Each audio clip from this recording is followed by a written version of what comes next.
Hello दोस्तों, मैं doctor कुशल कुमार देवल homeo channel पर आपका स्वागत करता हूं। दोस्तों, आज हम बात करने वाले हैं अस्थमा की, यानी कि ब्रोंकियल अस्थमा की। यह क्या होता है, इसके लक्षण तथा इसके होम्योपैथिक इलाज के बारे में। दोस्तों, हमारे श्वसन नलिकाओं के अंदर यानी कि सांस लेने वाले मार्ग या सांस लेने वाली नलिकाओं के अंदर सूजन का हो जाना या इन्फ्लामेशन का हो जाना ही अस्थमा कहलाता है।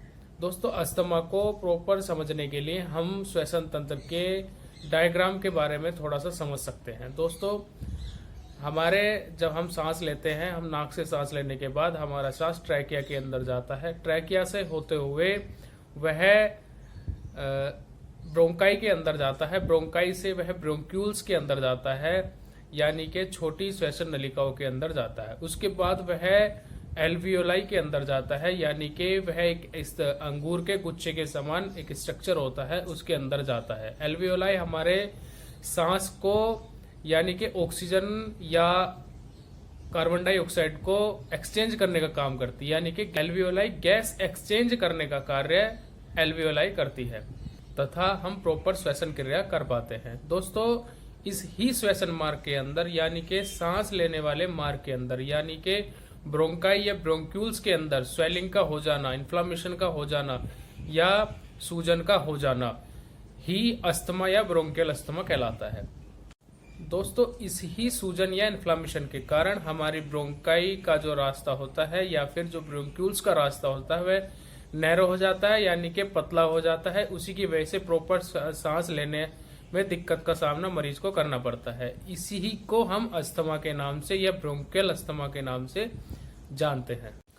दोस्तों, बात करते हैं उन फैक्टर्स की कि जिनकी वजह से अस्थमा या ब्रोंकियल अस्थमा देखने को मिलता है। दोस्तों, इसमें एक कारण है एनवायरमेंटल चेंजेस, यानी कि मौसम के बदलाव के कारण अस्थमा या ब्रोंकियल अस्थमा के सिम्टम्स ज्यादा देखने को मिलते हैं, या फिर इसके साथ साथ धूल या मिट्टी या किसी फूड एलर्जी के कारण भी ब्रोंकियल अस्थमा के सिम्टम्स ज्यादा देखने को मिलते हैं। दोस्तों, जेनेटिक फैक्टर अगर किसी के घर में हिस्ट्री रही है कि अस्थमा की, तो उस घर के बच्चों में भी अस्थमा के सिम्टम्स देखने को मिल सकते हैं, लेकिन यह सिम्टम्स कुछ एज के बाद अपने आप खत्म होने लगते हैं। लेकिन कई बार यह अस्थमा क्रोनिक अस्थमा का रूप ले लेता है, जिसमें कि बच्चों को माइल्ड या मॉडरेट सिम्टम्स के साथ रहना पड़ता है। दोस्तों, बात करते हैं ब्रोंकियल अस्थमा या अस्थमा के सिम्टम्स की। दोस्तों, इसमें मुख्य सिम्टम है सांस का प्रॉपर ना आना, यानी कि सांस लेने में दिक्कत का होना। इसके साथ साथ खांसी का होना, खांसी के साथ साथ एक वीजिंग साउंड आता है, यानी कि सीटी जैसी आवाज का आना। यह मुख्य सिम्टम है अस्थमा का। तथा इसके साथ साथ घबराहट का होना, चेस्ट पेन का होना, ये सारे सिम्टम्स भी ब्रोंकियल अस्थमा या अस्थमा के अंदर देखने को मिलते हैं।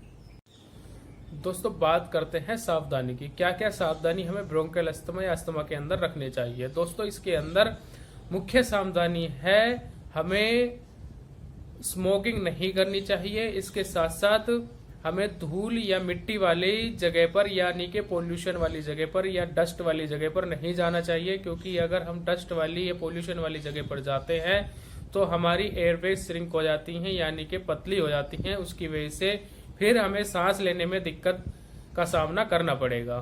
तथा कोल्ड एक्सपोजर, यानी कि ज्यादा सर्दी के समय पर भी हमें विशेष ध्यान अस्थमा के अंदर रखना चाहिए। तथा एनवायरमेंटल चेंजेस, यानी कि जब मौसम बदलता है तब भी हमें विशेष ध्यान अस्थमा या ब्रोंकियल अस्थमा के अंदर रखना चाहिए।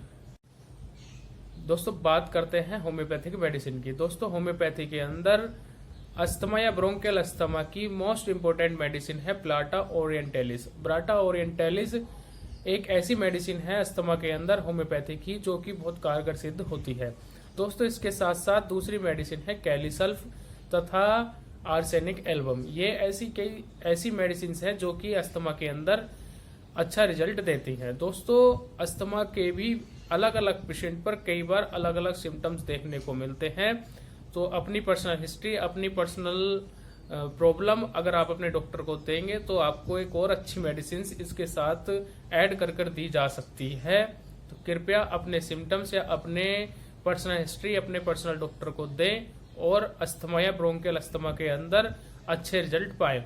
दोस्तों, अगर आपको मेरी जानकारी अच्छी लगी है तो मेरी अगली वीडियो में भी बने रहें तथा मेरे चैनल को सब्सक्राइब करें। धन्यवाद।